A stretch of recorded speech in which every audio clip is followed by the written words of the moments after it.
அலைக்கும் வரஹ்மத்துல்லாஹி வபரகாத்துஹு. அருள் வளத்தை ஆசிப்பது. அல்லாஹுடைய தூதராக ஏற்றம் பெற்ற ஐயூப் அலைஹிஸ்ஸலாம் அவர்கள் குளித்து கொண்டிருந்த போது தங்க வெட்டுக்கிளி ஒன்று அவர்கள் மீது விழுந்தது.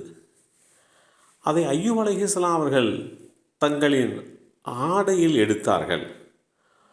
உடனே அவர்களுடைய இரட்சகன் அவர்களை அழைத்து, ஐயூபே, நீர் பார்க்கிற இதை விட்டு உம்மை நாம் தேவையற்றவராக ஆக்கவில்லையா என்று கேட்டான்.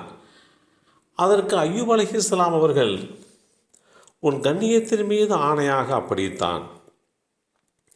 எனினும் உன்னுடைய அருள் வளம் எனக்கு கிடைப்பதை விட்டு நான் தேவையற்றவனாக இல்லை என்று ஐயூப் அலைஹிஸ்ஸலாம் அவர்கள் பதில் சொன்ன அந்த செய்தி அல்லாஹுடைய தூதர் ஸல்லல்லாஹு அலைஹி வஸல்லம் அவர்கள் மூலமாக எடுத்துரைக்கப்பட்டு அபூ ஹுரைரா ரலியல்லாஹு அன்ஹு அவர்கள் மூலமாக அறிவிக்கப்பட்டு ஸஹீஹுல் புகாரியிலே 279 என்ற எண்ணிலே பதிவு செய்யப்பட்டிருக்கிறது. அருள் வளம் என்பது அதிகத்திற்கான பெயர் இல்லை. குறைவாக இருந்தாலும் நிறைவாக இருப்பதற்கு பெயர்தான் அருள் வளமாகும். குறைவாக வருமானம் கிடைத்தாலும் வாழ்க்கையின் எல்லா தேவைகளும் அதன் மூலம் பூர்த்தியானால் அது வருமானத்தில் அபிவிருத்தி, அருள் வளம் என்று எடுத்துக்கொள்ளலாம். குறைவாக வியாபாரம் நடந்தாலும் மனதிற்கு திருப்தியாக இருந்தால் அது வியாபாரத்தின் மூலமாக கிடைக்கின்ற அருள் வளம் என்று எடுத்துக்கொள்ளலாம்.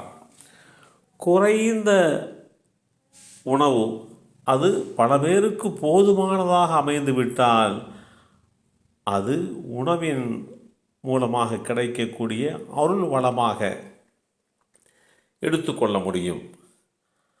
அருள் வளம் குறைவான நேரத்தில் அதிகமான காரியங்கள் நடைபெற்றால் அது நேரத்தினுடைய அருள் வளம் என்று எடுத்துக்கொள்ளலாம்.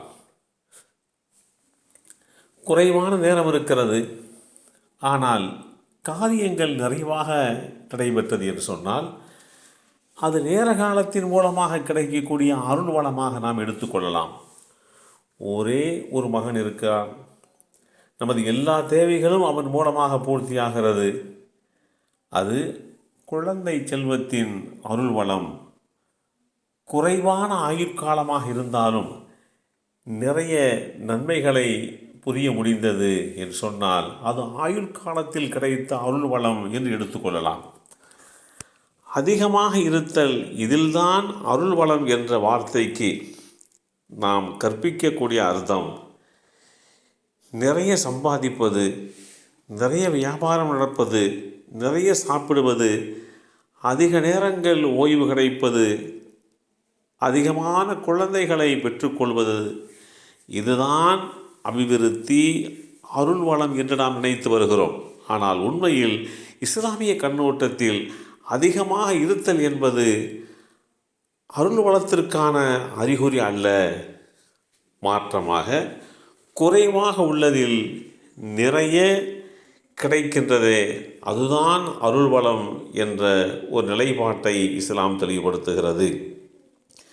வேதமறை குர்ஆனிலே அல்லாஹ் குறிப்பிட்டு காட்டுகின்ற போது அவர்களுக்கு நினைவூட்டப்பட்ட நற்போதனைகளை அவர்கள் மறந்தபோது, அல்லாஹுவின் கட்டளைகளை விட்டபோது முதலில் வாழ்வாதாரத்தின் எல்லா வாசல்களையும் நாம் அவர்களுக்கு திறந்துவிட்டோம். பின்னர் அவர்களுக்கு வழங்கப்பட்டதை கொண்டு அவர்கள் மகிழ்ச்சி அடைந்து கொண்டிருந்த வேளை நாம் வேதனையை கொண்டு அவர்களை திடீரென பிடித்து கொண்டோம். அப்போது அவர்கள் நம்பிக்கை இழந்தவர்களாக ஆகிவிட்டார்கள். அல் குர்ஆன் அத்தியாயம் 6 சூரத்துல் அன்ஆம் வசனம் 44 இந்த செய்தி தெளிவுபடுத்தப்பட்டிருக்கிறது. எல்லாம் வல்ல அல்லாஹு தஆலா குறைவாக உள்ளதில் நிறைவான அருள் வளத்தை கொடுத்து நம்மையும் நம் சந்ததிகளையும் சிறப்பாக்கி வைப்பானாக. அஸ்ஸலாமு அலைக்கும் வரஹ்மத்துல்லாஹி வபரகாத்துஹு.